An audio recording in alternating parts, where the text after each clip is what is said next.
Fala galera, tudo beleza? Meu nome é André, eu sou fã de luta livre há mais de 30 anos. Finalmente chegou a hora do Sincerão da Galera do último Monday Night Raw, do dia 9 de março de 2026. Se você quiser saber se a sua pergunta ou a sua colocação entrou no nosso vídeo, assista do começo ao fim. E se você quiser saber a minha opinião sincera sobre o que aconteceu no último Monday Night Raw, fica ligado porque a gente tem muito assunto para render nesse vídeo, beleza? Mas antes, não deixe de fazer tudo aquilo que a gente pede para ajudar o nosso canal, em especial senta o dedo no like para o YouTube divulgar a gente para mais pessoas e se inscreve no canal para que a gente possa bater a nossa meta de 12 mil inscritos até o dia 31 de março e 25 mil inscritos até o dia 31 de dezembro, beleza? Então vamos embora, vamos para mais um Sincerão da Galera e vamos começar aqui já com o Rubens já mandando aqui um questionamento, né? Todo mundo desesperado para aparecer no Sincerão da Galera. Tiozão pede um comentário cada e tem gente que manda 3, 4, 5. Eu botei esse comentário aqui só pra gente poder dar uma alinhada no qual é a intenção do Sincerão da Galera, né? A minha intenção é que a gente possa discutir cada assunto com um tópico em cada mensagem. Então, quando eu peço para que o pessoal coloque um comentário, não é que cada pessoa coloque um comentário, escolha lá um tema do show e bote um comentário. Não, é que você separe os seus comentários, porque tem muita gente que bota assim, ah, tiozão, comentário pro Sincerão, ah, achei que o show foi legal, a primeira luta foi ótima, gostei da primeira lutadora, a segunda luta não foi boa, a terceira luta foi ótima, o main event foi uma porcaria. E a pessoa bota um testamento. Eu não vou responder a testamentos porque eu gosto de diversificar, de dar oportunidade para que mais pessoas apareçam aqui. Por isso que eu peço para que vocês botem um comentário para cada tópico. Se você tiver que mandar 10 comentários no vídeo, manda. Manda 10 comentários, entendeu? Eu quero mais que vocês encham os vídeos resumos do Raw e do SmackDown de comentários, porque aí eu pego esses comentários e boto no Sincerão da Galera. Eu faço isso também com os PLEs, muito raramente eu faço com NXT, porque NXT tem uma audiência um pouco menor, mas o Sincerão da Galera, a intenção é essa. Eu pego um comentário sobre um tópico do show de uma pessoa, e aí eu tento diversificar ao máximo para que o máximo de pessoas possa aparecer nos nossos vídeos, beleza? Tendo esclarecido isso, vamos para o comentário do Gabriel Ricardo sobre o segmento inicial do Seth Rollins e de seus mascarados, tá? Ele diz o seguinte: esse segmento do Seth foi um dos momentos que me fariam ter vergonha de dizer que assisto Professional Wrestling. Sem sacanagem, que segmento tosco. E nem tem como dizer que era para ser divertido ou cômico. Era para ser um segmento sério. Triste isso. Cara, eu vou ter que discordar de você. Eu devo ser muito tosco, porque eu adorei o segmento. Ai, cara, eu acho o seguinte, eu acho que às vezes a gente precisa entender que professional wrestling não é para ser tomado a sério, cara. É entretenimento. Não existe isso de segmento sério no pro wrestling, cara. Ali é tudo um show, é roteiro. E aí, cara, tem coisas que acontecem no roteiro que às vezes tu vai gostar e às vezes tu não vai gostar. Isso acontece com qualquer forma de entretenimento. Isso acontece com série, acontece com show, acontece com filme, acontece com tudo. E acontece com professional wrestling também. Eu entendo as pessoas que gostam de que o professional wrestling fosse mais sério, mais próximo de ou um esporte fingido, coisa do tipo, mas eu não vejo dessa forma. Eu vejo como uma novelinha mesmo, que nem muita gente fala que vê. Entendeu? Eu não tenho problema com isso. Por isso que eu achei o segmento hilário, no sentido de que o Seth Rollins conseguiu enganar todo mundo criando um exército de mascarados para conseguir se ocultar ali do pessoal, entendeu? Então, por mais que tenha até aparecido um gordinho lá que claramente não era ele, tinha gente baixa, tinha gente alta, cara, não importa. O que importa é a ideia original do Seth Rollins conseguir fugir dos seus oponentes, criando uma distração. Ou seja, no meio daquela montoeira de gente mascarada, não haveria como a Division saber quem eles estavam indo atrás para saber quem era o Seth Rollins. Então, sinceramente, eu acho que foi genial, mas eu entendo a sua opinião, respeito, eu apenas discordo dela. Eu devo ser muito tosco, não é possível. Agora o Leonardo Lira vai falar o seguinte sobre o LA Knight. O LA Knight mais perdido que rapadura na boca da banguela no começo do show. Não sabia para onde ia, se pegava o casaco dele, se voltava pro ringue, se deixava o casaco dele, se subia no corner, se descia do corner, se voltava pra rampa, se ia embora pro backstage. Cara, o que eu posso dizer para você? O LA Knight é afobado, tá? Eu não sei se você já repara isso. O LA Knight, ele fica numa ânsia de querer ser um cara muito legal, muito sinistro, um cara que lembre um pouco. Porque, assim, muita gente fala que ele tenta parecer o The Rock em algumas coisas. E eu acho que faz muito sentido, tá? A forma dele promar, a forma dele agir, a forma de ele lutar se aproxima muito da forma como The Rock fazia. A grande diferença é que na ânsia, na afobação de querer ser legal, ele às vezes se perde, cara. Às vezes ele se perde nas promos, ele engasga e tal. E assim, eu respeito o esforço dele de querer parecer maneiro. Mas às vezes dá ruim. E eu acho que nesse segmento deu um pouquinho de ruim. Eu vou absolver ele no Elimination Chamber, aquele bot dele que ele deu, porque é um movimento que ele já deu 500 mil vezes, sem bots. E o Logan Paul disse em um dos podcasts dele que a tinta da, da, dos merchans ali no ringue, né? Aqueles merchans pintados no ringue, não o do meio, mas os das laterais, eles estão utilizando uma tinta escorregadia que empoça o suor.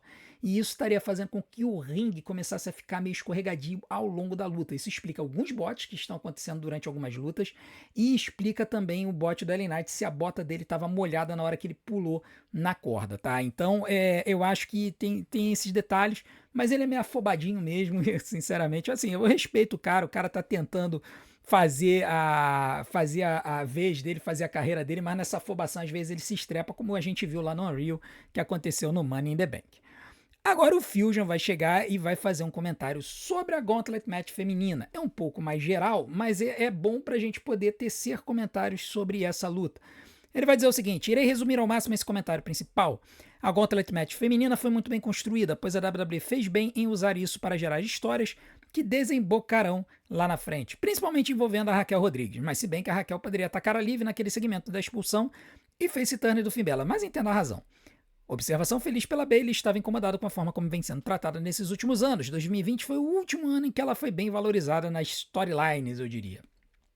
Bom, ela foi campeã mundial depois disso, né? Então acho que a gente pode dar esse refresco. Acho que foi 2023, se não me engano, né? Que ela foi campeã mundial. Enfim, a grande questão aqui, gente, eu acho que tem gente que criticou a Gauntlet Match. Eu acho que teve um comentário que falou que preferia uma Battle Royal do que uma Gauntlet Match.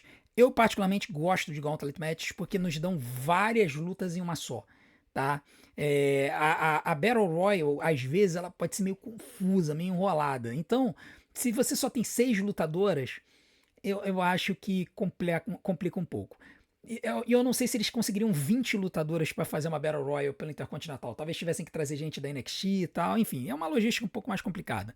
Mas eu particularmente gostei muito do Gauntlet Match, tanto é que eu dei uma nota altíssima para a luta. E eu acho que as histórias que foram contadas nela foram muito boas. Eu concordo que a Raquel poderia ter atacado a Liv, mas claramente eu acho que eles estão deixando isso aí mais para frente, provavelmente quando a Roxanne Perez voltar.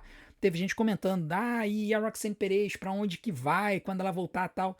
Pois é, essa vai ser uma questão importante, porque quando a Roxanne voltar, se a Liv Morgan e a Raquel começarem a bater de frente, principalmente depois que a Raquel ganhar o título na WrestleMania, ou que a Liv Morgan ganhar o título na WrestleMania, que deve acontecer, aí eu acho que vai dar treta aí com a Roxanne e pode acontecer da Raquel tornar pra cima da Liv, tá? Vamos ver, mas eu acho que essa história da implosão da Judgment Day, ela ainda vai continuar, tá? Tem coisa aí pra acontecer. Inclusive tem gremlins nessa história aí, a gente vai falar sobre isso. Agora o Sniper vai falar também sobre a Bayley, né? Ele vai dizer o seguinte: que saudade de ver a Bayley disputando um título. A WWE errou com ela, como vimos no Unreal, onde ela estava indignada de ter ficado fora da WrestleMania. Tomara que esse ano ela esteja lá, sendo para uma Triple Threat, onde com certeza a Becky vai atrapalhar a luta e fazer uma Triple Threat na WrestleMania. Cara, não sei o que falar pra você não, mas eu não sei se a Bayley chega na WrestleMania pra lutar por esse IC não, tá? Por esse título intercontinental não. Eu acho que ela vai perder essa luta e eu acho que ela vai perder limpo, tá? Pra que a AJ Lee seja levada em cima da Bayley. E eu acho que pode até ser que a Bayley ajude a AJ caso a Becky ataque ela depois. Mas eu acho que a Bayley não vai durar nessa história, não. Eu acho que o caminho mais provável pra Bayley pra WrestleMania é uma luta múltipla de duplas. Ela e Lyra Valkyria indo pra conquistar o título de duplas que elas não conquistaram no ano passado por causa do ataque da Becky. Tá? Então seria uma forma da WWE corrigir o erro que eles cometeram no ano passado. Então vamos ver aí, mas não sei se a Bayley chega no título intercontinental na WrestleMania, não. Agora o Marcos Martins vai fazer um comentário sobre o Dominic e o Finn Balor e a treta que teve entre eles lá, o face turn do Finn Balor, que ainda não foi confirmado. Na verdade, o que a gente viu foi a Judgment Day expulsando o Finn Balor do grupo, né? Ele diz o seguinte: tomara que seja ela mesma, porque o Dominic como líder.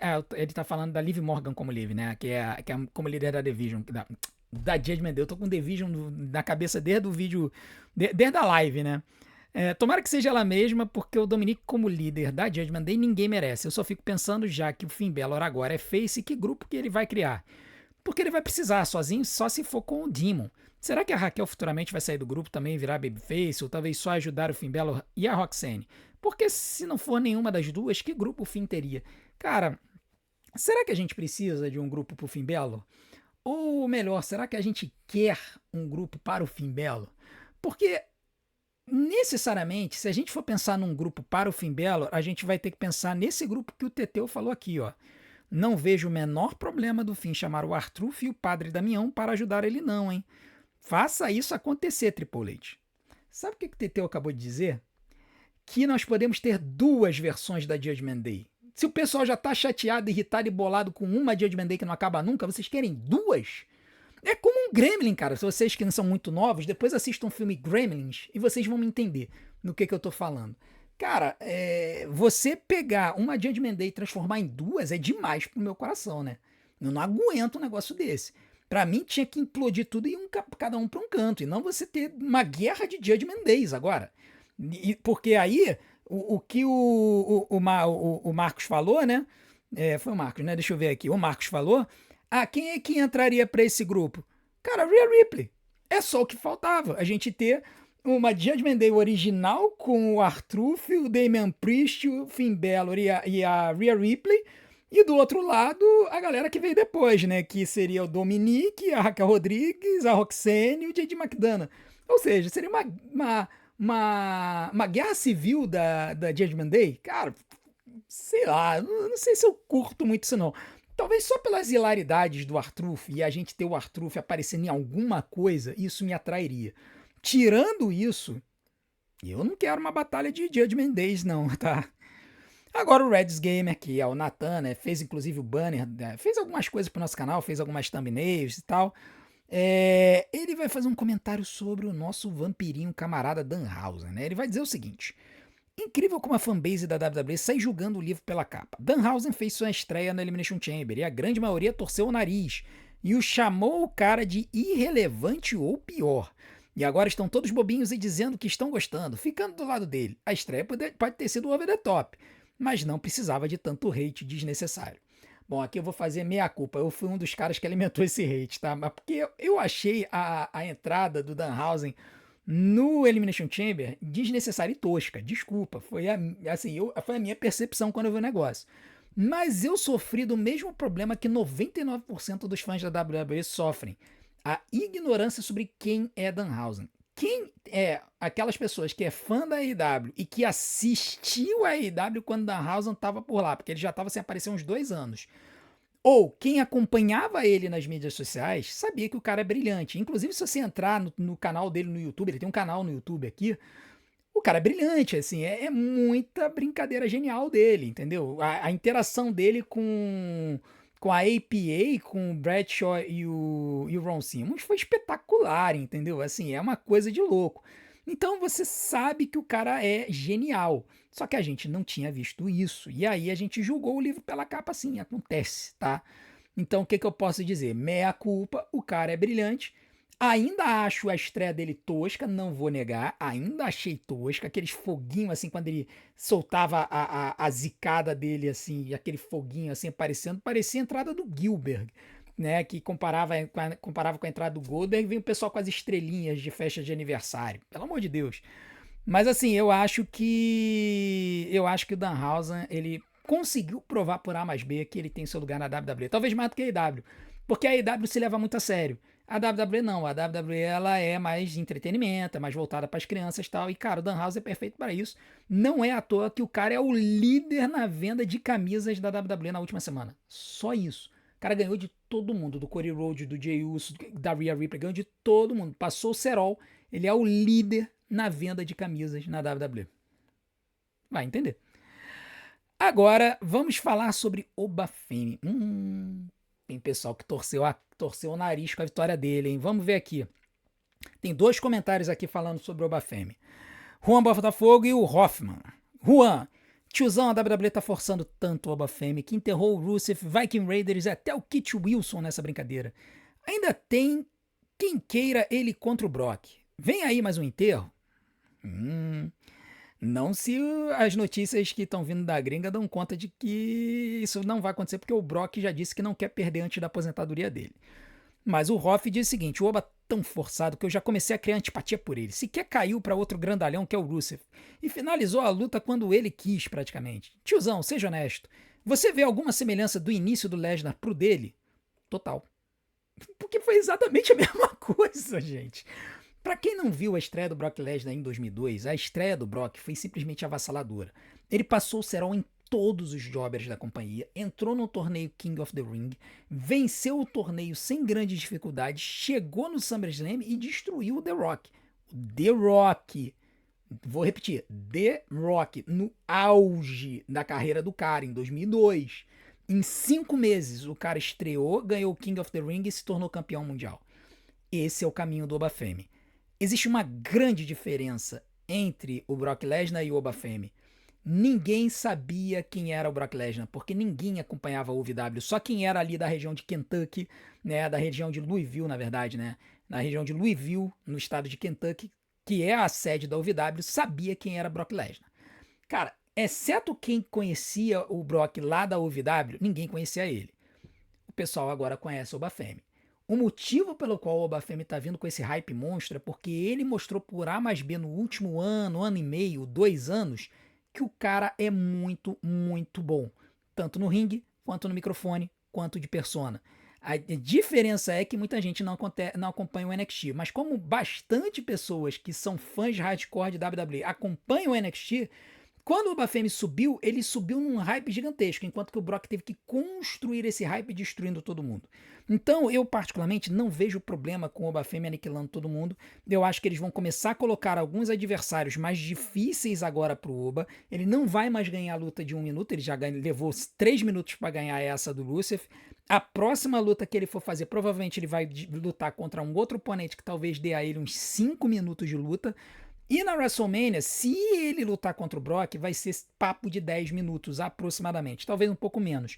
Mas eu não me surpreenderia com squash, porque quando a gente teve Brock Lesnar e Goldberg, não sei se vocês se lembram disso, Survival Series 2000 e não sei quando, o Goldberg ganhou do Brock Lesnar em 1 minuto e pouco, depois de estar voltando para a WWE depois de anos, tá? Então, não se surpreendam se o Oba Femi aniquilar com o Brock Lesnar muito, muito rápido. O Drew McIntyre fez isso também na WrestleMania 36. Também aniquilou o Brock Lesnar em questão de minutos.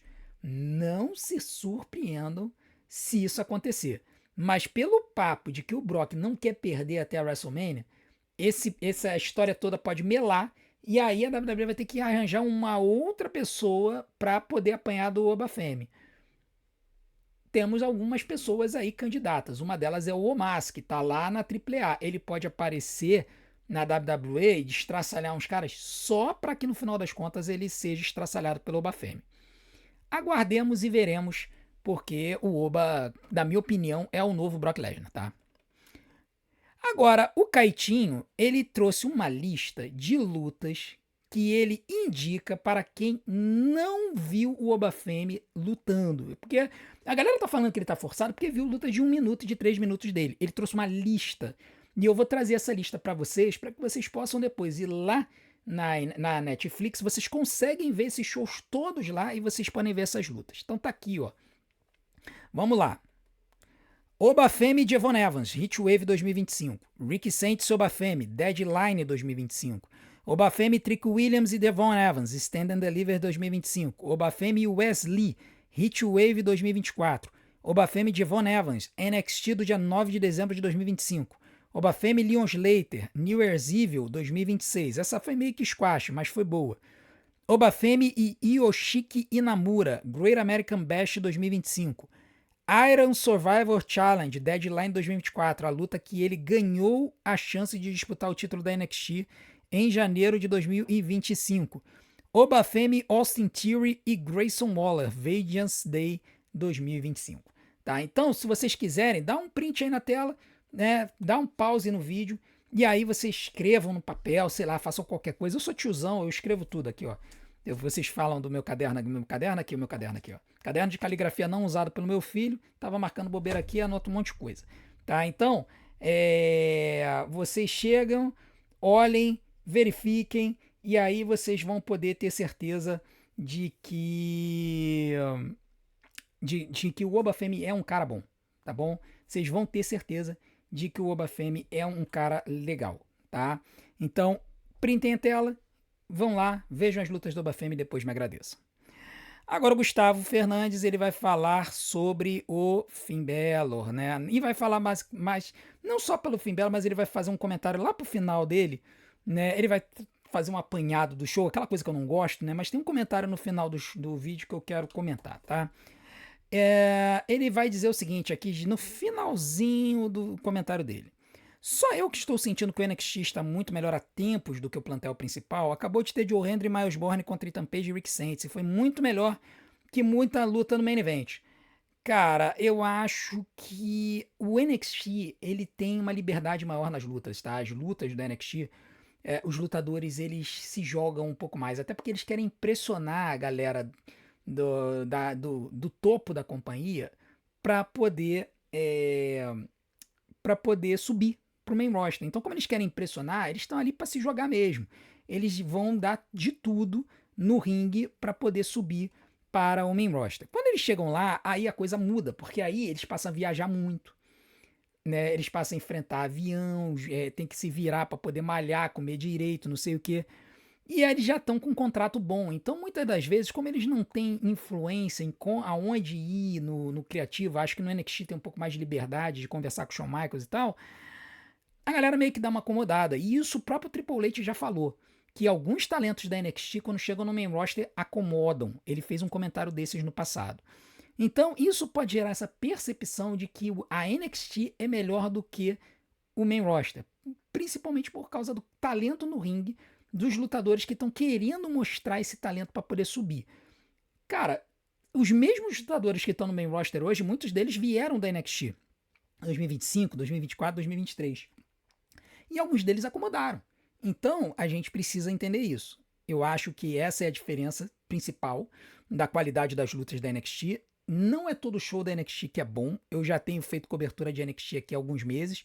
Tem shows que são excelentes, como o dessa terça-feira, o de ontem, e tem shows que são uma porcaria, que nem o de algumas semanas atrás, que eu cheguei a dormir na live, tá? Na semana passada não conta que eu não estava me sentindo bem. Mas enfim, o que importa é que a NXT ela sempre vai trazer essa percepção, porque os lutadores estão sempre tentando se esforçar para poder subir para o main roster. Agora, o Rafambas vai fazer um comentário sobre o Roman Reigns, daqueles assim como a dinamite, acendeu a dinamite e jogou, né? Ele vai falar o seguinte: apesar de respeitá-lo pelo seu inegável star power, eu honestamente não consigo mais descer o Roman sendo um vagabundo. Como se não tivesse bastado o cansativo e semipresencial reinado dele por mais de 3 anos e meio, época que cheguei a parar de acompanhar o show justamente por não conseguir engolir e ver um campeão principal aparecendo menos que Jobber da Evolve. Lesnar também entrou nessa. Agora ele volta do absoluto nada para ganhar o Royal Rumble e a direção criativa já botar os outros para tomar as dores dele em promos pro combate dele pro main event da WrestleMania. Sinceramente prefiro como campeão o Punk, se arrastando no ringue, mas aparecendo toda semana do que um part-timer.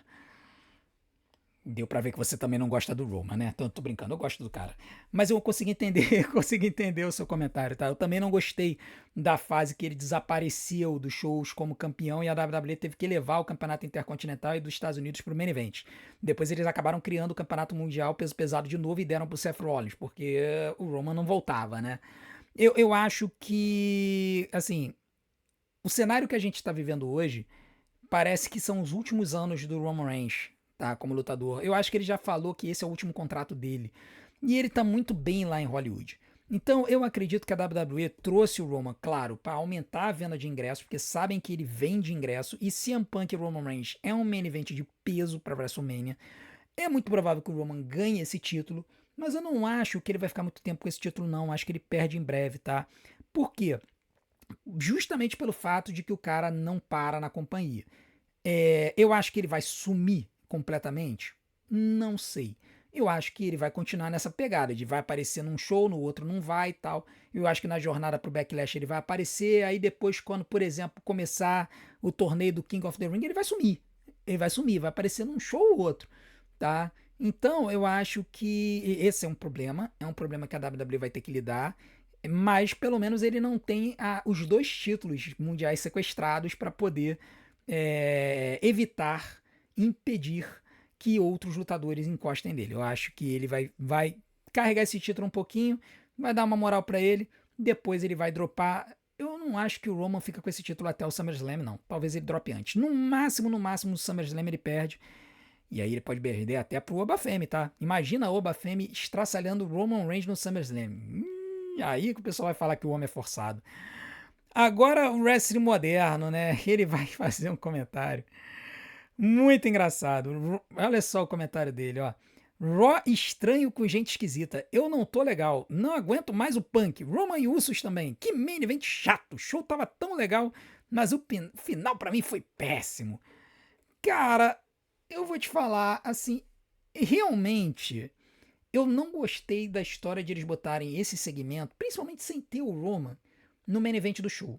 Eu acho que se você tem uma disputa de promos entre o CM Punk e o Roman Reigns, com uma fisicalidade depois, é uma coisa. Por exemplo, quando a gente teve lá na jornada para WrestleMania 41, aquela batalha de promos entre o Cody Rhodes e o John Cena, que eu até anotei no caderno e daí veio o nome tiozão, dá para entender o sentido de ele estar no main event. Agora, quando a gente tem CM Punk tendo que bater boca com os Usos, porque os Usos estão querendo pedir desculpa, porque estão querendo que ele peça desculpa por algo que não faz sentido, aí realmente ficou forçado esse segmento no main event. Eu acho que eles poderiam perfeitamente ter jogado a Gauntlet Match feminina pro main event. Eu acho que eles poderiam ter feito isso.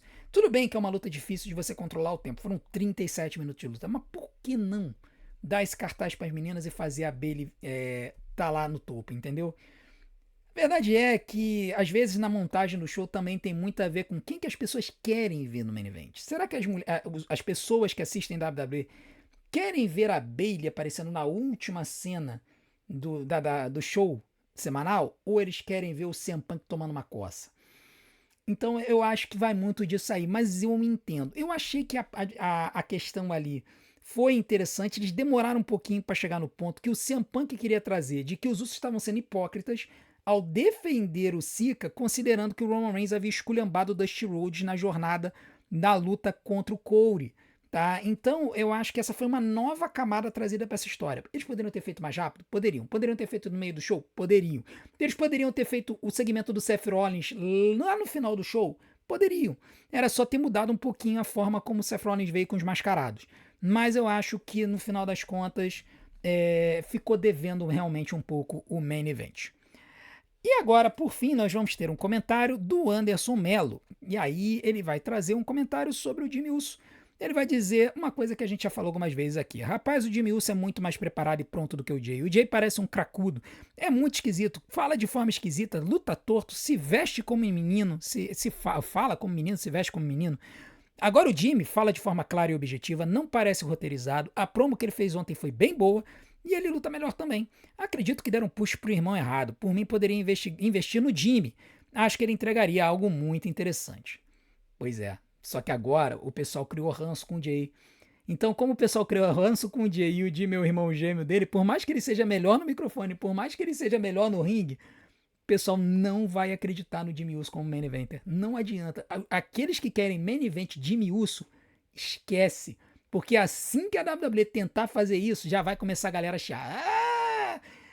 O Triple H deve alguma coisa pro Rikishi.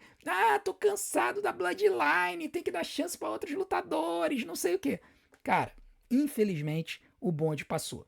Era pro Jimmy Uso ter sido investido lá atrás. Só que ele também marcou bobeira. Ele foi preso por dirigir alcoolizado, tá? E você sabe, a WWE tem uma frescura com essas coisas, né? Tem uma coisa com imagem que é um negócio meio engraçado. O cara se pega dirigindo bêbado é um problema, mas o outro lá tá enrolado em casos de assédio, como é o caso do Brock Lesnar. Se não tem provas, eles liberam e o cara tá lá e tá aí estraçalhando no ringue. Eu acho que é uma pena. Eu realmente prefiro o Jimmy do que o Jay. tá? Isso aí é inegável. O Jimmy tem um moveset melhor do que o Jay. Ele tem alguns movimentos de grande amplitude que o Jay não consegue dar. Hoje o Jay, por exemplo, se ele tentar dar o Suicide Dive de cima da terceira corda, ele morre, porque ele vai capotar. O Jimmy dá com limpeza. E além disso, o Jimmy manda o Whisper in the Wind, coisa que o Jay nem se atreve a fazer. Então, assim, eu acho que seria ótimo se a WWE apostasse no Jimmy. Que desse pelo menos um títulozinho secundário pro cara, né? Porque nem isso ele teve. O Jay foi campeão mundial, cara. Campeão mundial e campeão intercontinental. O Jimmy nem campeão intercontinental o cara foi. É de dar pena. Eu espero que pelo menos ali no secundário, né, no campeonato secundário, algum dia a WWE resolva apostar no Jimmy Uso e eu vou encampar aqui no canal, porque ele é bom. Ao contrário do Jay, que é um cara que tá cansado e tem bote pra caramba, o Jimmy tem um estilo de luta e de promo bem mais limpo e bem mais fácil da gente acompanhar. Beleza? Então é isso, gente. Esse é o Sincerão da galera de hoje. Eu espero que vocês tenham gostado. Se vocês quiserem colocar as suas tréplicas, coloquem aqui nos comentários. Ou se vocês quiserem discordar de mim, fiquem à vontade, coloquem aqui nos comentários também. Muito obrigado pela sua audiência. A gente agradece de montão. Não deixe de fazer aquelas coisas que a gente pede para ajudar no nosso canal. Deixe seu like, se inscreva no canal, ative o sininho para receber as notificações dos nossos próximos vídeos. Deixe seu hype e, acima de tudo, assista maratona dos nossos vídeos, porque tempo de visualização é o que faz o YouTube divulgar a gente. E nós temos as nossas redes sociais, lá no Instagram, @lutalivrenatv _oficial, e no TikTok, @lutalivrenatv, onde vocês podem ver alguns cortes dos nossos conteúdos aqui. Vou colocar mais opções aqui na tela para que vocês possam maratonar nossos conteúdos. Eu agradeço a sua audiência, muito obrigado, a gente se vê na próxima. Até lá.